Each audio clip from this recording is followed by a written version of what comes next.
It's your girl, your host, Jocelyn, y como siempre, I am so grateful you are here. Whether you are a returning listener or a new listener, thank you so much for gifting this podcast a chance.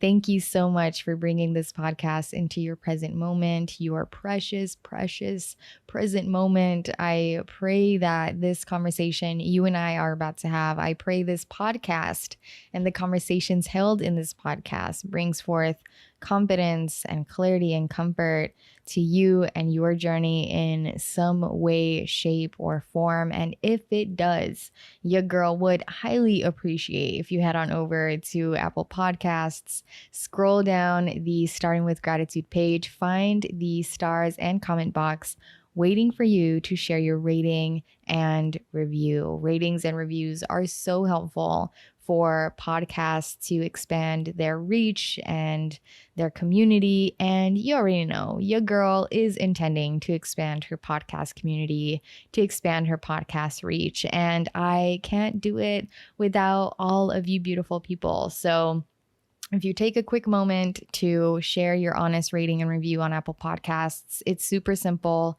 super easy. I would greatly, greatly appreciate it. And for those of you who have already done so, thank you so freaking much for doing so. I have absolutely loved and felt so, so heartwarmed by the beautiful reviews that you all have written. So thank you all so much. I really am so grateful for you.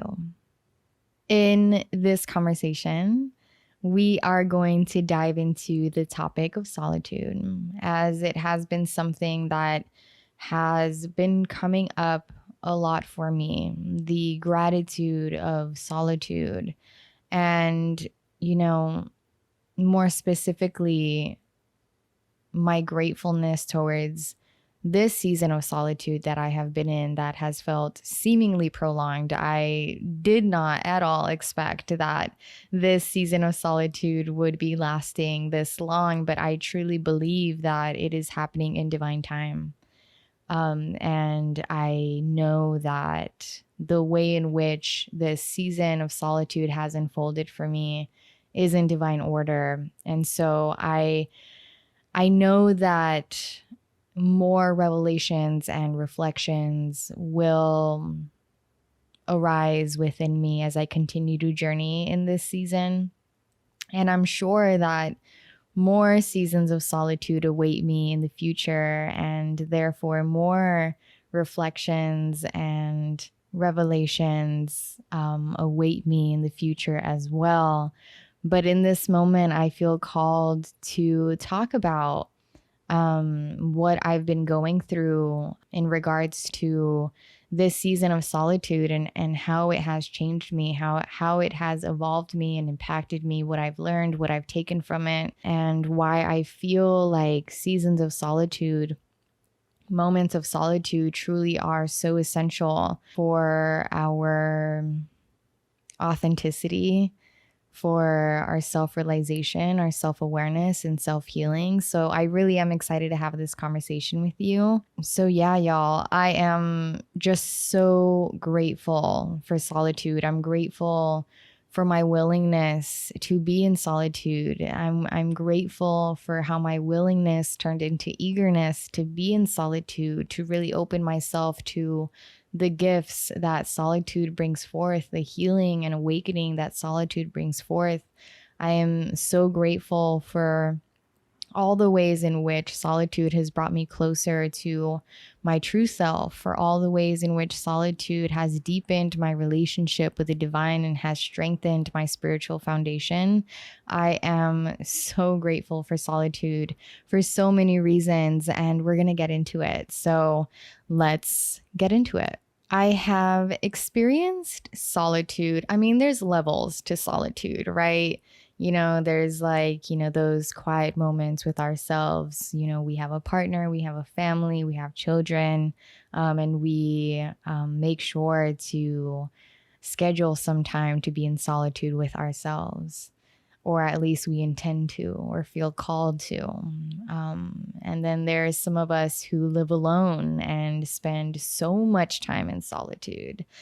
There's just so many different levels of solitude. And I feel like I've experienced all of those levels throughout my life. When I was really little, I actually spent a lot of time in solitude. Also, a lot of time, with my neighbor who was my best friend. Had a lot of friends in elementary school, but I did spend a lot of time alone, exploring the outdoors, and I loved it. I loved being in my own presence, and I'm really, really grateful for that. I'm really grateful to actually enjoy being in solitude. That's not to say that I haven't had my moments and my seasons where I've somewhat feared being in solitude, which we're gonna get into. But there have been two, I would say, significant seasons of solitude. The first significant season of solitude was the very first time that I lived alone, that I moved into my own apartment. And the timing of that also felt very much so, in divine timing, in divine order, because I was going through breaking up with the most toxic partner I've ever had, will ever have. And it was me coming out of the darkest season of my life. I really, really lost myself in that relationship. And when you go from the extremes of being completely attached to somebody, energetically, physically, mentally, to the other extreme of being completely alone, it can be very unsettling. It is very unsettling. You feel incredibly uncomfortable. And I'm sure that some of you listening can relate to this. And this can be a whole conversation in and of itself. But what I've come to understand is that, life is always seeking to restore balance. Right. And so that is why sometimes we'll experience one extreme and then seemingly suddenly we'll experience the other extreme. So that is what I was going through at the time in my first season, quote unquote, first season of solitude. And I felt incredibly uncomfortable. It was really, really hard for me to fully enjoy living alone in my own space, my own apartment, which I absolutely loved. It had the cutest backyard. It was like built in the 1940s. It was like had beautiful crown molding. And it was just such a cute apartment, but I was grieving so much. And a part of me was still desiring, hoping to get back together with my ex, unfortunately, because I was still just so attached. And so the solitude was really, really difficult for me to fully embrace. And I will say that that moment of solitude, even though I feel like I didn't fully embrace it, it did assist me in finding my true self again, because it brought forth the clarity that I needed, that I wasn't getting from being so attached to this person that was no good for me or to me. And this is one reason why solitude is so incredibly important, because we don't realize how our attachments are making us lose our true selves, are distancing us from our true selves. And I had an instance at that apartment where my ex, he knew where I lived, where I moved to, and he just came knocking on my door in the middle of the night. Really, really scared me. And after that moment, I realized I need to completely start my life over. And I absolutely know this relationship is no good for me or to me. I cannot go back to this relationship. And I feel like I need to get out of the city. I had been wanting to move to LA for years, for such a long time. I felt like I was too comfortable in the receptionist desk job that I was in at the time. I felt like I was too comfortable in my apartment. I was still like so young, in my early to mid 20s, and I felt inspired to really put my head down and make my move to LA happen so that I can really, really start over and intentionally build my life up again to where I am in a job that is fulfilling, that assists me in fulfilling my soul purpose, so that I can align to relationships that reflect the parts of me that I absolutely love and honor and want to cultivate and see more of. So my move to LA was not only, me intending to experience professional success, but to experience relationship success as well. So long story short, I was experiencing that solitude. I ended up quitting my desk job prematurely, to be honest. But I'm glad that I did it because it propelled me to end up moving out of this cute apartment that I loved and sacrifice that so that I can move into my mom's temporarily and finally make the move to LA, which ended up taking longer than I had anticipated. I thought I would be at my mom's for at most like 4 or 5 months or something. I ended up being there like a year, and that's okay. As I've continued to take more risks and made more sacrifices in my life with the intention to position myself more deeper in alignment with my true self and with my soul purpose fulfillment, I've come to know that more often than not, our manifestations take a bit longer than we anticipate. But yeah, so that was the first season of solitude that I would consider that I've experienced, that I'm so grateful for, because it did assist me in awakening to my potential, awakening to the truth that I really needed to get out of that city so that I can really truly heal and find myself again. Like at that time, I was coming out of the darkest season of my life, the most lost that I had ever been and will ever be. I affirm and I declare that I will never be that lost again. I will never allow myself to experience a relationship like that again, that really distances me from my true self. So I'm really grateful for that first season.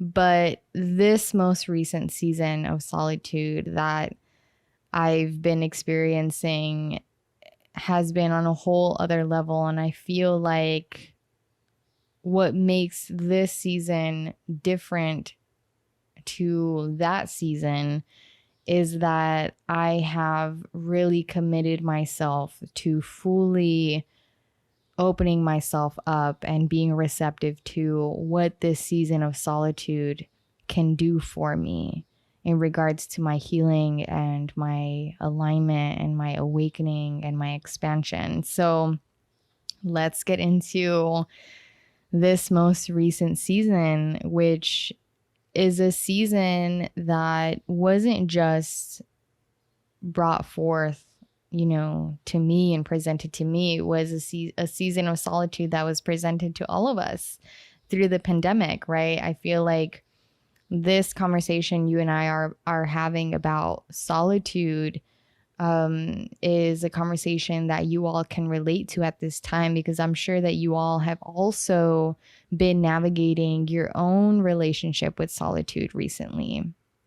And some of us have run away from it. Some of us have experienced greater mental health challenges because of it. Some of us have embraced it and really been transformed by it. And I have felt all of those things in this most recent season of solitude. At first, it was brought forth to me, like it was brought forth to all of us again through the pandemic. But before the pandemic, I actually had one of my closest friends pass away, Isaac Kirkman. He was my bestest friend, like my brother. And he passed away on January 2nd of 2020. And when you lose, that was my first time losing like one of my best friends. I had never lost I've lost friends before, but I had never lost someone, a friend that was that close to me. And it did bring a sense of solitude, right? Like physically losing someone so close to you, someone that you love so dearly, does bring a sense of solitude to you physically and energetically. You just feel this sense of aloneness without that person. So I had already kind of been navigating that feeling of solitude from that loss, but then COVID hit and the solitude began to unfold in new ways through the social distancing that we all had, through losing work, losing all my clients, losing social life.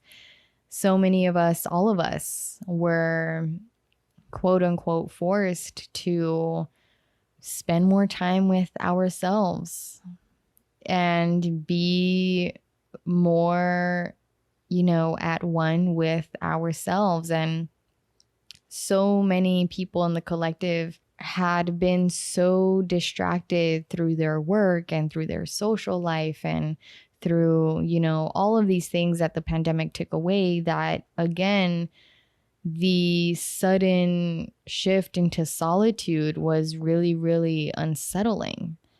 And so many of us could no longer run away and resort to these distractions that were keeping us from confronting ourselves in ways that perhaps, we were consciously or subconsciously avoiding, which again is one of the reasons why we witness so many people feeling incredibly mentally, spiritually, physically challenged, on top of, all the other things that we were going through at the time. So on top of that, I was also experiencing losing my home. So I lost, halfway through the year, I lost my best friend, lost all my work, my clients, lost my social life. And then I was losing my home because my roommate at the time was wanting to move out. And for me personally, the last thing on my mind during the pandemic was to move out. So that felt very sudden and unexpected. And I couldn't find a home quick enough. So I actually, instead of rushing into just any apartment, I decided to go to Arizona to, take my time looking for a new place, as well as spend time with family. My grandma was really, really sick at the time. But before I get into transitioning into that, losing my home also caused me, to lose that friend, because it it brought forth a lot of tension between us for many other reasons as well. And around this time, I feel like summer 2020, after all of these losses is when my spiritual awakening really started to unfold and make itself known to me. So I was experiencing all of these, losses, and the people closest to me, which were my roommate, who I had considered to be, one of my closest friends, we were experiencing our own breakup. And then my partner at the time, he, to be completely just honest, and just to be completely honest, he just ghosted me. So your girl had never been ghosted before. And I was experiencing, honestly, what felt like was becoming the second darkest season of my life. I just felt so confused and so lost, having lost so much of my identities that I was attaching myself to, the identity of, best friend, the identity of a successful businesswoman, the identity of a girlfriend, a partner. I was losing so much of myself through all of these losses that I was experiencing outside of me, which says a lot, right? When we lose ourselves because we are losing what is outside of us, what does that say? What does that say? And we're going to get into that. But yeah, so all of I was losing basically everything. And that was all leading me into the solitude that I came into when I ended up moving back to LA. So I went to Arizona, spend time with family. So grateful that I did, because not even a month into, being back home, my grandma passed away. And that was another loss. My family and I ended up getting COVID through, going to the funeral services. And so I was with my family, just healing from COVID, grieving my grandmother's loss, while also processing all of these other losses that I had just experienced back in LA. Trying to understand, why my partner at the time just, disappeared from my life, which I never in a million years would have expected him to do. And I kind of lost focus from moving into my new apartment for a moment. But once I healed from COVID, I realized I just felt this really, really strong motivation and urge to really find my new place and be alone. I felt like I really, really needed to be alone. I needed solitude. There was so much that I needed to process, so much that I needed to feel, so much that I needed to heal, that could really only be processed and felt and healed in solitude. So long story short, I found a place. I moved into this apartment that I'm at now, which at this time I am now feeling called to move into a new space, because I feel like I've outgrown this space mentally, physically, spiritually. But I am forever so grateful for this space because of the safe space that it held for me in the beginning, in this season of solitude that really, really fully came to be once I moved in here. So I come into this new apartment, and let me just acknowledge that, first solitude was kind of brought forth to me, right? It was quote unquote forced upon me from the pandemic like it was for all of us. And moving back to LA, I could have, moved in with a roommate. I could have found a roommate. I could have stayed at home with my family, but I then decided to intentionally bring forth solitude upon myself. So I just want to acknowledge that because I think that's really important. As I mentioned earlier, what I feel made and makes this most recent season of Solitude different than that first season of Solitude that I shared with you is my willingness and eagerness to open myself up to the medicine of solitude and to lean into the curiosity of what would happen if I just surrender to the solitude that I am blessed with the ability to experience at this time.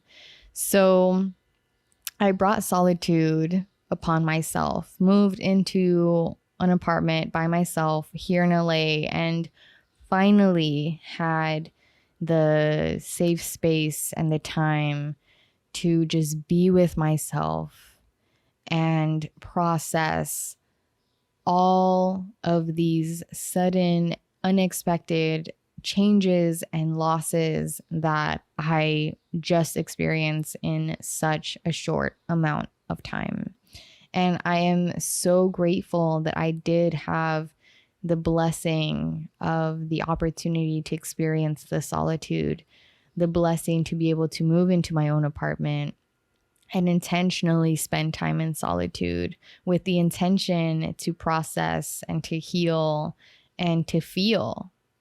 So here I am, moved into my new apartment in LA, living alone, still not socializing, actively choosing to confront myself because I knew there was so much I needed to heal. So I was actively choosing to confront all that I needed to heal, process all that I needed to process, feel all that I needed to heal, and make the most out of being alone in this apartment because I was very much so aware that it isn't every day or every time that we get to live alone and we get to focus on our healing and we get to spend a lot of quality time with ourselves.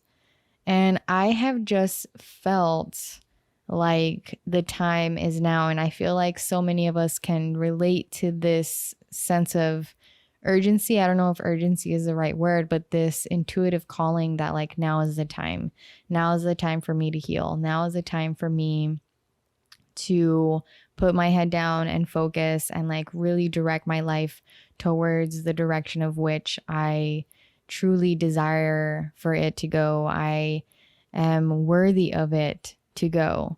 Now is the time for me to let go of everything and everyone that I need to let go of. Now is the time for me to really manifest my dreams. Now is the time for me to get clear on what exactly my dreams are. Now, like I feel like so many of us can relate to this calling of like now is the time. In the past couple of years, that has been a calling for so many of us as individuals and as a collective too. We have seen that like now is the time to make these certain changes because we can no longer allow ourselves to be so out of alignment with the divine. We can no longer allow for ourselves to settle for less than what we deserve. And in order for us to actually know what it is that we are worthy of aligning to, in order for us to really truly know what it is that we are, where it is that we are redirecting to, we have to heal. We absolutely have to heal first. So I knew that like now is the time, that this moment of solitude, this season of solitude that was being presented and gifted and that I had the blessing of was an opportunity of a lifetime. I'm also, going through my Saturn return. I had just started my Saturn return, around the time that I moved into this apartment in late 2020. So that also naturally was bringing forth, the calling to heal, to restore balance, to realign with my true self. and confront the parts of me that have needed to be confronted. And I realized that, there was so much that I just shared with you earlier in this conversation about everything that I went through in 2020, and it gets deeper, and I'm going to save more of the details for an upcoming episode where I specifically am sharing my, most profound season of, spiritual awakening, which is, in direct correlation to this, conversation of me sharing my season of solitude. But I realized that I wasn't only healing everything that I went through in 2020, I was also healing that breakup. Not just the breakups that I experienced in 2020, but the breakup of the most toxic relationship that I had ever had and will ever have in my life. From that first season of solitude, the I didn't get to fully heal from the most darkest season of my life, from really, really losing touch with myself from that toxic relationship. And I say I didn't fully heal lightly because I don't believe that I believe that healing isn't necessarily like a destination. I feel like it's just more so an ongoing journey. So I feel like I'm always in new ways going to be experiencing healing from the traumatic experiences that I've had in my life. But I realized that, I'm not just healing what I recently went through in 2020. I am healing, that breakup that completely broke me, quote unquote, right? And I say broke me lightly as well because I don't believe that we're ever actually broken. I believe that we are always whole within ourselves. The thing is that sometimes we feel like we are broken because we are so, again, distanced from our true selves. I believe in distance, but I don't believe in brokenness, right? I believe that we can be distant from our whole healthy selves, but I don't believe we can actually ever break our whole and healthy selves, because our whole and healthy selves are our true selves that can never be broken, that can never be taken away from us. We can only believe the illusion that they can be broken, that they can be taken away from us. So anyways, I just realized that there was so much that I was healing, and that is why this was the most healing season of my life, because I was intentionally healing so much. And I hadn't really gotten the opportunity to be alone with myself for such a long time, because even when I did have that, first season of solitude where I was living alone, I was still so attached to that toxic relationship. And I was like still distracted from quitting my job and figuring out my move to LA. So there were still so many distractions. So this was really, truly the first season of solitude where I was distractionless, where I was like fully just, embracing the solitude and the healing and awakening that this solitude was bringing forth to me. So being so devoted and committed to my healing, confronting all the loss and the grief and the pain that I was confronting naturally brought forth the most shadow work that I had ever done in my life. Like, I'm telling y'all, the past couple of years of my life have been so life-changing. Like, oh my goodness. Shout out to Saturn return. I'm so grateful for the ways in which I have been evolving. Like, if we have not spoken in the past couple of years, the past year, even in the past few months, like, you've got a lot of catching up to do, and you're going to be getting to know a new person, a new version of me. Yeah. So a lot of shadow work was taking place. And I think it's important for me to mention that also at the time when I moved into this apartment, I was finishing up an actual rites of passage program called Sacred Woman with Queen Afua. I'm not sure if you've heard of her before. So honored to have taken that program. So grateful that I leaned into the calling to take that program. That Sacred Woman program just naturally aligned to me in the midst of, moving out of my apartment, dealing with my partner ghosting me, dealing with my roommate wanting to move out, dealing with all of these things. I enrolled in this Sacred Woman program, which is a rites of passage where we essentially were doing a lot of womb healing, doing a lot of learning a lot about holistic health and holistic healing, went through a detox, became plant-based. Again, I'm going to save all of that for for my other conversation with you all, the other episode where I'm just focused on the spiritual awakening.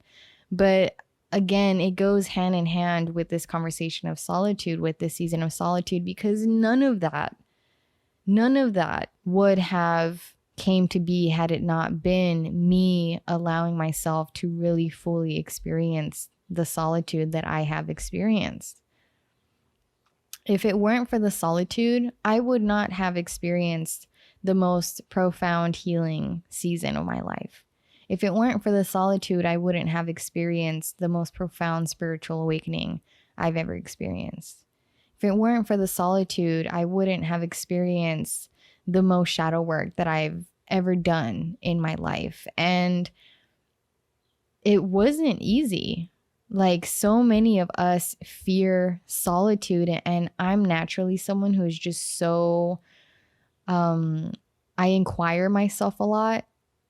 I question myself a lot, not in like a existential kind of way, but more so just in like, why are you feeling this solitude? Why are you having the tendency to want to run away from this? When I first moved into this apartment, I was, a part of me was regretting it. A part of me was saying, like, you should have just stayed back in Tucson. You should have just been with your family.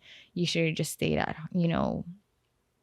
back there and just waited it out, or I don't know. But a part of me was just like feeling very, very, very homesick and not wanting to be alone, because being alone at that time was so incredibly painful and challenging and saddening and confusing and disheartening. Like, it was so incredibly difficult. But of course it was going to be difficult. Of course it was going to be full of grief. Of course it was going to feel painful, because I had finally again been distractionless. I had this space with myself, by myself, where I had no distractions. I had no external influences of being surrounded by people. I was intentionally not socializing, hanging out with people, because I had a lot of healing to do. I actually remember one of my friends came by to visit me at my new apartment, and I remember him telling me like, oh, like, I remember we were talking about like the fact that I had lost weight. Like, you could tell that I had gone through it, that I was going through it. And a part of me was like, girl, you should have just not invited anyone over, because you were not looking your best. Okay. But yeah, of course it was incredibly difficult. But being on the other side of it now, and this is why I just feel called to share this conversation and have this conversation with you all. Being on the other side of it now, I'm so grateful that I didn't give up on myself, that I really gifted myself the experience of solitude, gifted myself the experience of focusing on, processing everything that I had just went through, and not resorting to distractions, not running away because I was afraid, because it was challenging, because it was going to reveal things to me, reveal shadows of me that were going to turn me into a whole new person, right? Like so many people avoid their healing, avoid confronting themselves, avoid the shadow work because they're so attached to their identity, to this idea they have of themselves and their life, that would be taken away from them if they actually allowed themselves to heal, if they actually decided to no longer run away. Their whole lives would be changed. And it's so valid to be afraid because, yes, that's scary. Yes, you do lose yourself. Yes, I felt so disassociated, so like, who am I? Like, yeah, it was a lot. So, all the healing that I was able to experience because of the solitude naturally led to me experiencing awakening to the truth, right? That is the essence of a spiritual awakening, is awakening from illusions, awakening from lies, awakening from darkness, awakening from shadows is what I meant, from darkness, and awakening to the truth, awakening to the light. So now let's get into how solitude changed me, shall we?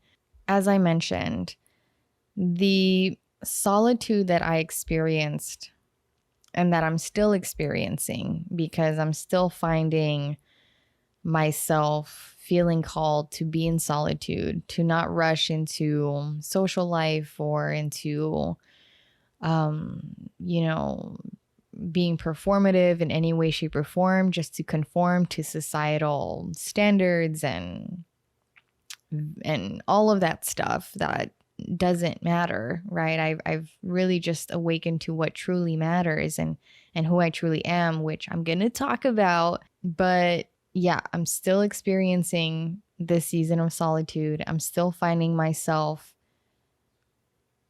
unfolding my spiritual awakening and my healing in new ways, which has been so incredibly interesting for me. I actually am starting to realize that this is actually not going to end.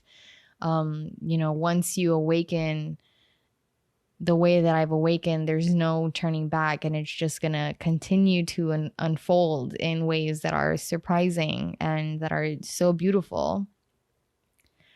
But this season of solitude triggered and held space for, again, the most profound healing and awakening season of my life, the most shadow work that I've ever done, the most healing I've ever done. And all of this healing brought forth awakening because it created space. When you heal, you are creating space, because when you heal, you are healing the attachments to illusions and lies that have been taking up space and have been fogging up your clarity of who you truly are, your clarity of what your gifts are, your clarity of your worthiness, your clarity of your gifts and your soul purpose. Because when we go so long without experiencing solitude, we have to realize that we are just enmeshing ourselves with other people's energies, other people's identities and ideas of who it is that we are, other people's projections. So when we heal, we are experiencing shedding, we are experiencing detoxification, we are experiencing purification from all of these enmeshments, from all of these external projections, which causes us again to experience an identity crisis of sorts, because we are feeling disassociated. We are losing who it is that we thought we were. And there's this saying that says, in order for you to be who you truly are, you have to let go of who you think you are. And that's exactly what happens when you are healing. And that's why it brings forth a spiritual experience, an awakening experience, because all of this shedding, all of this detoxification, all of this purifying is awakening you to who you truly are. And this is why I believe solitude to be a requirement for us to really get to know who it is that we truly are, because it holds that space for us to not be distracted and to not be influenced by external influences. We are gifted the opportunity to really be with ourselves. And so knowing my true self, coming to know who my true self is, has grounded me in my truth, especially since this solitude has taken longer than I initially anticipated. And there have been parts throughout this season of solitude where I've been like, okay, I want to step out and I want to, there have been moments where I have missed my old life, where I have missed, the part of me that was, showing off all of these professional accomplishments and was, going out and partying and going to festivals and all of these things. And that's not to say that, I am completely isolating myself from these things and that I'm never going to go out and party again, that I'm never, there's everything in moderation, right? However, I've awakened and healed so much to the point where I have lost interest and desire to do certain things that I've done, to be in certain environments that I used to be in, because I know what kinds of energies will be present in those environments. And I know what is and isn't in alignment with who it is that I am now. And who I am now is the most healed and awakened version of me that I've ever been in my life. All this to say, me being grounded in my truth and who I truly am has given me the confidence of who it is that I am and who it is that I am not, which has therefore gifted me the power of no longer being swayed by other people's opinions and other people's projections. There is a certain grounding that comes in solitude, a grounding that comes in knowing who it is that you truly are, to where the external winds and storms no longer uproot you and cause you to question yourself, because you're so grounded in the truth of who it is that you are. On top of that, I've come to really, truly, fully enjoy being in solitude, being in my own presence. And that empowers me to walk away from illusions, from distractions, from lies, from people, places, things that do not serve my highest good. When you are confident in who you truly are and what you truly are worthy of, when you are someone who enjoys being with oneself, when you are someone who does not mind the solitude, who actually embraces and enjoys the solitude, you won't stay in relationships and situations and environments that aren't good to you, aren't good for you, because you're willing to walk away from them. When you don't fear solitude, you are more willing to let go of what does not serve you, of who does not serve you, of who is not in alignment. If you think about it, so many people stay in relationships and situations and environments that harm them, that aren't good to them, aren't good for them, because they fear being alone. They fear confronting themselves. They fear being in solitude. So it's a really, really beautiful thing to no longer fear solitude, because again, it empowers you to walk away from who and what is not in alignment with your truth, from who and what distances you from your truth, from who and what does not serve your highest good. That is one of the many ways that solitude has changed me. It has, not only made me the most healed and awakened version of me that I've ever been, but it has made me someone who is so deeply grounded in the truth of who it is that they are in essence. It has made me someone who is not going to stay in relationships, situations, environments that don't serve my highest good, that distance me from my true self and from the fulfillment of my soul purpose. Solitude has made me someone who has an intimate relationship with spirit and who has a strong spiritual foundation. And that is something that I'm so grateful for. I'm so grateful for how solitude served as a gateway for me to deepen my relationship with the divine, to strengthen and build my spiritual foundation. Because when you are in solitude, you are able to more wisely invest your time and energy. You become aware of who and what is worthy of your investment of time and energy. Because again, you no longer have the distractions. You no longer have the external influences. Because there are less distractions, less external influences when you are in solitude, you are able to call back so much of the energy that you were spending on other people, places, and things. And so you're calling back your energy, you're cultivating your energy, you're gaining conscious awareness of who and what is actually worthy of spending your precious time and energy. So you begin to spend your time and energy more wisely. I then intentionally redirected all this energy that I was able to call back and cultivate. I ended up redirecting that energy towards goals that I have been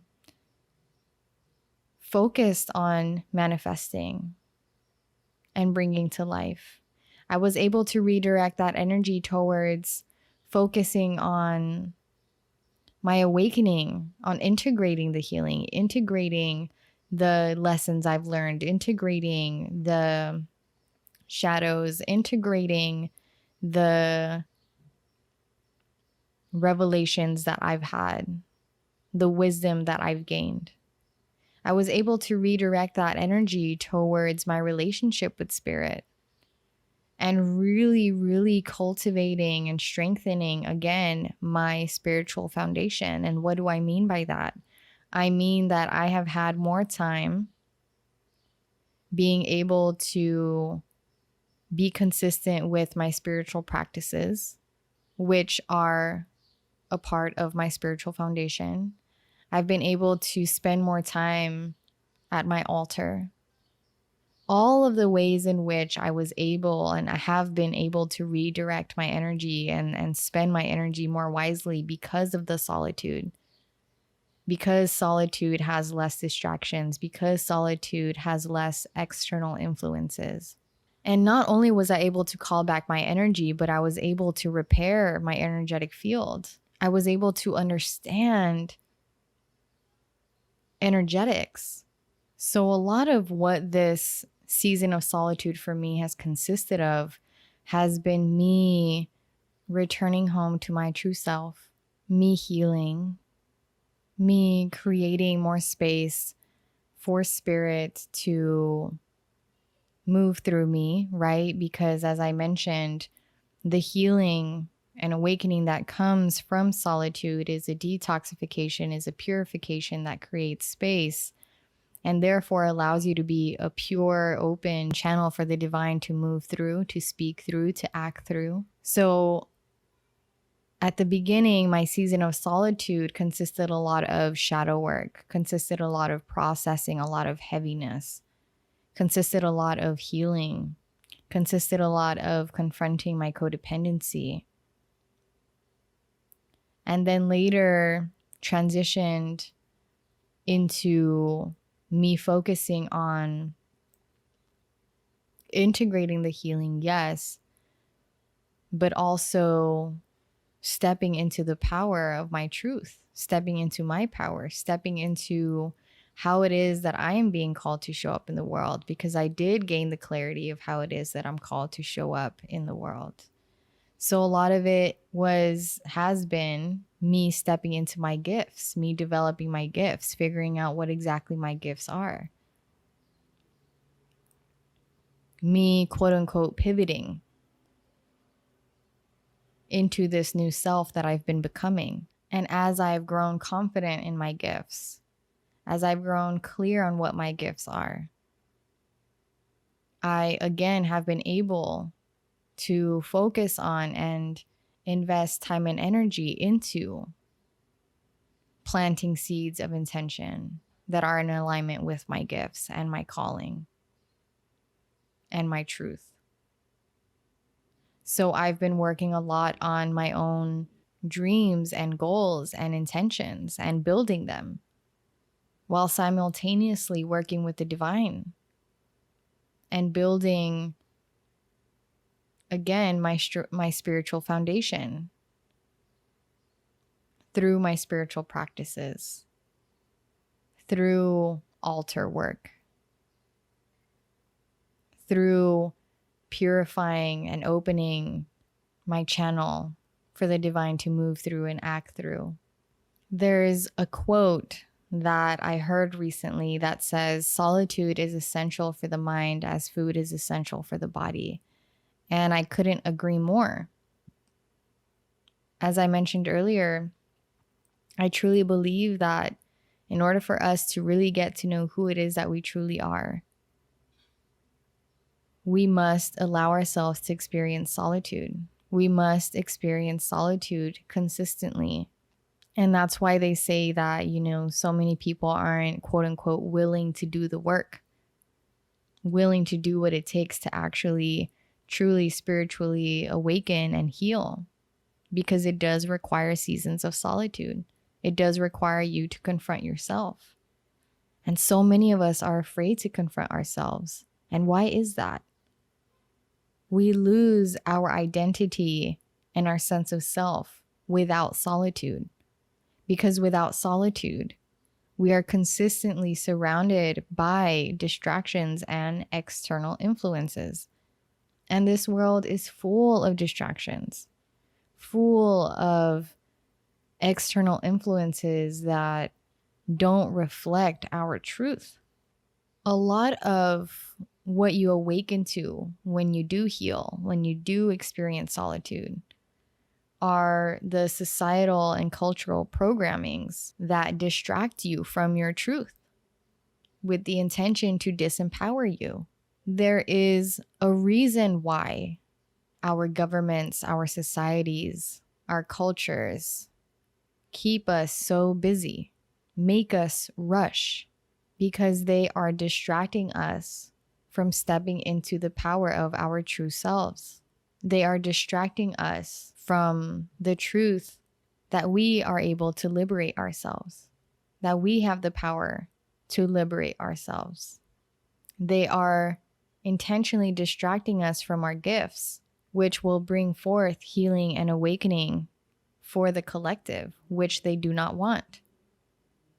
They want us to be asleep, and we become asleep when we are distracted.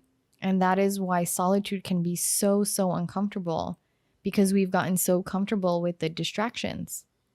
But as I've been talking about throughout this conversation, what I've really realized is that if we actually want to step into our power, if we actually want to liberate ourselves from our attachments, if we actually want to deprogram these societal and cultural programmings, intended to disempower us. We have to confront ourselves. We have to confront the truths that we have consciously and subconsciously feared. And yes, the solitude will bring forth discomfort. Yes, the solitude will bring forth healing and awakening that may disassociate you, may cause you to question yourself and question the people around you. But rightfully so. Why haven't we questioned ourselves and the people around us? Why haven't we questioned the ways in which we have been investing our time and energy, which are so precious? But as someone who has willingly and eagerly welcomed the solitude and experienced the solitude for what has felt like a seemingly prolonged period of time, I'm telling you that although the solitude may bring forth all of these uncomfortable things and experiences, the solitude does bring forth the truth. The solitude does bring forth your empowerment. The solitude does bring forth your cultivation of energy that you have been expending and exerting and depleting unintentionally. The solitude does bring forth your authenticity and your gifts and your power and your callings and your clarity. So many of us are seeking clarity for so many different areas and aspects of our lives, and we continue to seek it outside of us. But why is that? Because we've been programmed to believe that the answers that we seek exist outside of us when they exist within. And the societal and cultural programming doesn't want you to know that truth. Because when you know that truth, then you become empowered. Then you can make a difference. Then you can change the world in ways that they don't want you to change the world, that they don't want you to make a difference. And this is why I've wanted to have this conversation, because solitude is so incredibly empowering and important for our individual and collective healing and awakening. We need to allow ourselves to have seasons and moments, consistent moments of no distractions, no external influences, so we can actually get to know who it is that we truly are, what it is that we are truly made of, what it is that we are truly capable of. In solitude, no one can influence or distract you other than yourself. And at that point, you have to ask yourself, why am I distracting myself? What am I distracting myself from? There's a quote that I want to share with you from Carl Jung that says, "Here one may ask, why is it so desirable that a man should be individuated? Not only is it desirable, it is absolutely indispensable, because through his contamination with others, he falls into situations and commits actions which bring him into disharmony with himself and acts in a way contrary to his own nature. Accordingly, a man can neither be at one with himself nor accept responsibility for himself. He feels himself to be in a degrading, unfree, unethical condition. But the disharmony with himself is precisely the neurotic and intolerable condition from which he seeks to be delivered. And deliverance from this condition will come only when he can be and act as he feels is conformable with his true self. And this is exactly what I'm talking about. And I love that Carl Jung used the word contamination, because when we aren't experiencing solitude and we are consistently surrounded by other people and other things, we are being contaminated mentally, physically, spiritually, energetically. And we don't realize how we are being contaminated by others when we are surrounded by them. And so when we come into solitude, again, it's a purification and detoxification from all this contamination that you have been experiencing. Because most people, aren't cleansing themselves and practicing energetic hygiene. Everyone is contaminated with other people's energies and thoughts and beliefs and projections. And we're just all out here contaminating one another. But imagine if we were all willing to come into solitude with the intention to cleanse and purify ourselves and return to our truth, be grounded in our truth. How much more grounded and centered we would all be. And then Carl Jung goes on to say that through his contamination with others, he falls into situations and commits actions which bring him into disharmony with himself.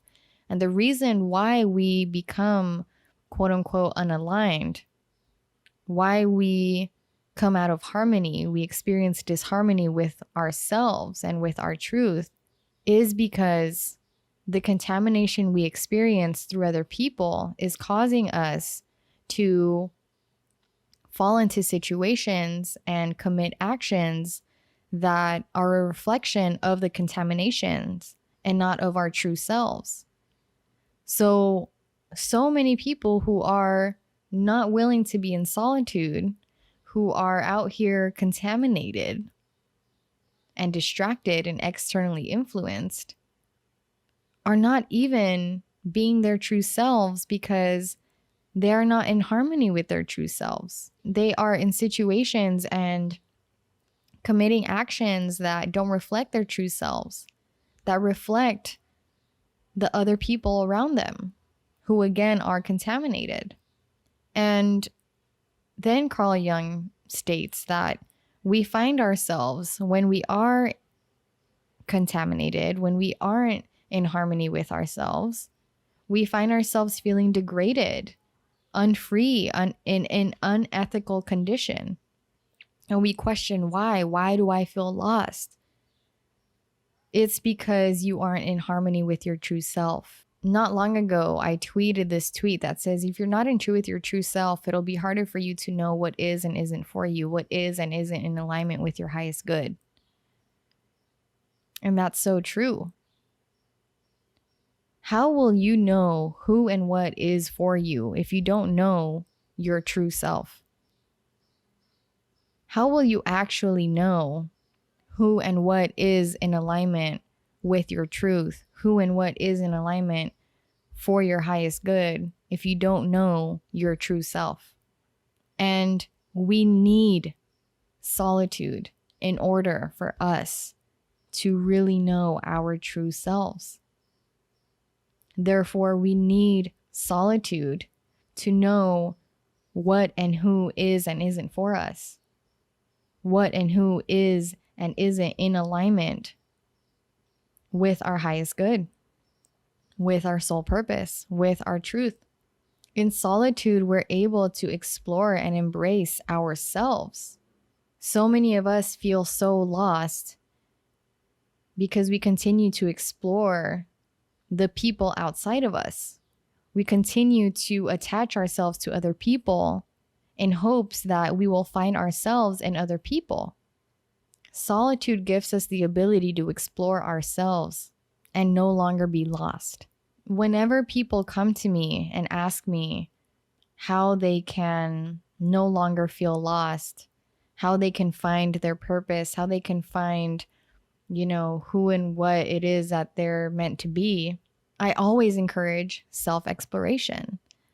This is why I'm just so passionate about self-inquiry, self-exploration, self-realization, self-awareness, because the answers, the clarity, the truth that we seek exists inside of us, not in other people, my friends. There's this other quote by Anthony Storr that says, "Suppose that I become dissatisfied with my habitual self, or feel that there are areas of experience or self-understanding which I cannot reach. One way of exploring these is to remove myself from present surroundings and see what emerges. This is not without its dangers. Any form of new organization or integration within the mind has to be preceded by some degree of disorganization. No one can tell, until he has experienced it, whether or not this necessary disruption of former patterns will be succeeded by something better." And I'm sharing this quote with you because what Anthony is stating here is that when we feel lost with ourselves, when we feel unsatisfied with ourselves or our lives, a solution is for us to remove ourselves from doing the same things, from being surrounded by the same people, by the same situations, by the same environments, and exploring something different, doing something different, being something different, and seeing what it is that we find. And then he states, this is not without its dangers. Any new form of organization or integration within the mind has to be preceded by some degree of disorganization, which means sometimes when we do come into solitude, because so many of us aren't used to the solitude, it will feel incredibly uncomfortable. It'll feel dangerous in some way because it is not in the organization of our life. It is bringing forth disorganization if we're not already practicing solitude and integrating solitude into our daily lives, into our life journey.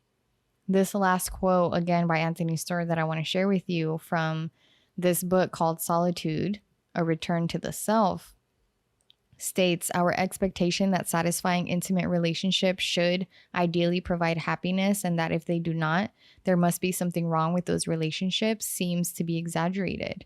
It may be our idealization of interpersonal relationships in the West that causes marriage, supposedly the most intimate tie, to be so unstable.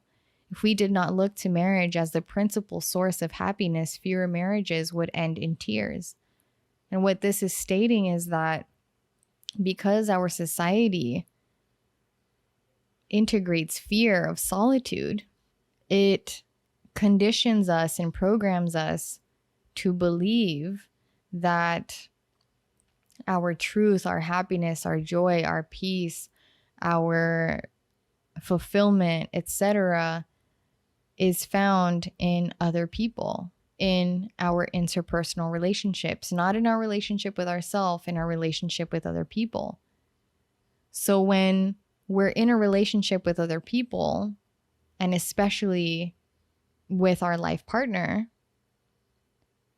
and they are not bringing us the happiness, the joy, the peace, the love, the excitement, the fulfillment, etc., that we are seeking outside of us, then we automatically think and assume that something is wrong with that relationship, that this person, this relationship is not meant for us because it's not bringing me the happiness that I lack.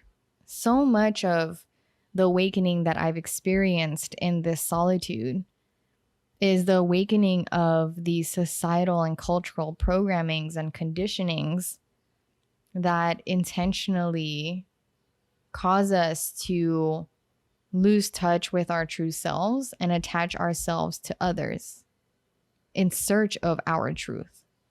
So much of these societal and cultural programmings intend for us to be lost.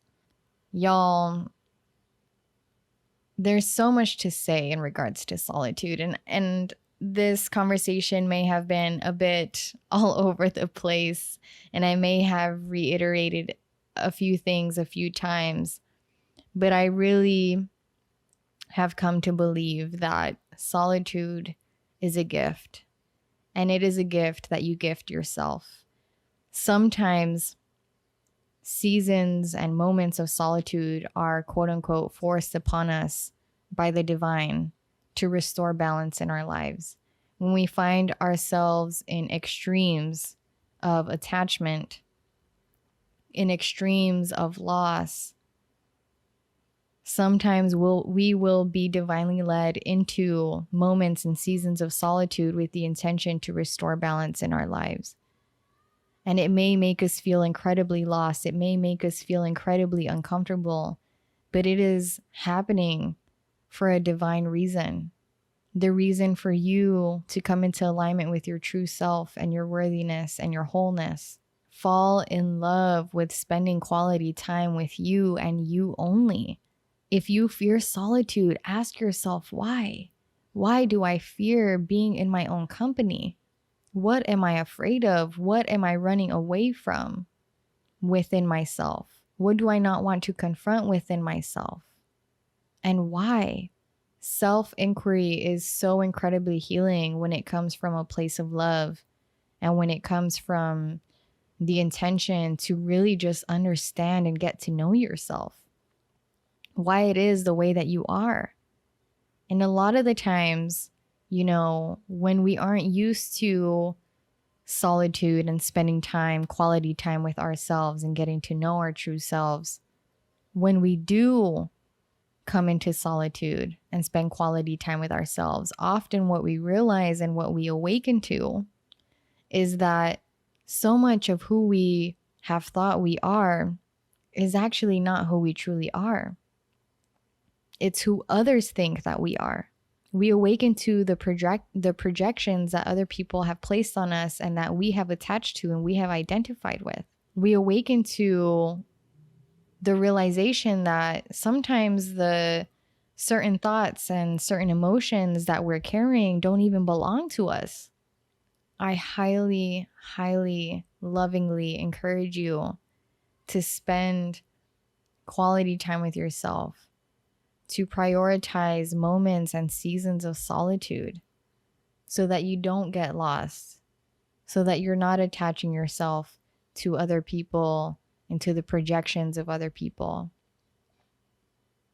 so that you do come into your power, so that you do get to heal and awaken and invest and direct your time and energy wisely, so that you are able to fully integrate your healing and your awakening and your truth and your wisdom. Solitude is a gift, and it is a gift that we gift ourselves. It is an expression of love. We all deserve to sincerely love spending time with ourselves, to sincerely enjoy being in our own company and not fearing it. So much, again, of the clarity that you seek, you will be able to find in solitude. And more specifically, within yourself. But when we aren't spending time in solitude and we are too distracted, too influenced by external influences, it's harder for us to align with that clarity, to align with our empowerment and our liberation. I am so grateful for solitude. I am allowing myself to flow however it is that my life is unfolding. And if I'm called to continue to be in solitude, I will allow myself to continue to be in solitude, because I wholeheartedly know now, I have awakened to just how beneficial solitude really is. Pablo Picasso himself said that without great solitude, no serious work is possible. For us to really, really invest great time and energy into the manifestation of our dreams and the fulfillment of our soul purpose, we need solitude. At this point, I feel like I'm just reiterating and rambling, but I am just passionate and really grateful for solitude. I really am. And so I am just soaking it all up and spending quality time not only with myself, but with the divine, with spirit, allowing myself to be cleansed and detoxified and purified by the solitude, to truly become a pure channel, vessel, vehicle, voice for the divine,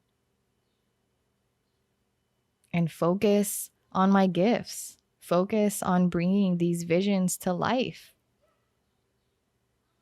So thank you, solitude.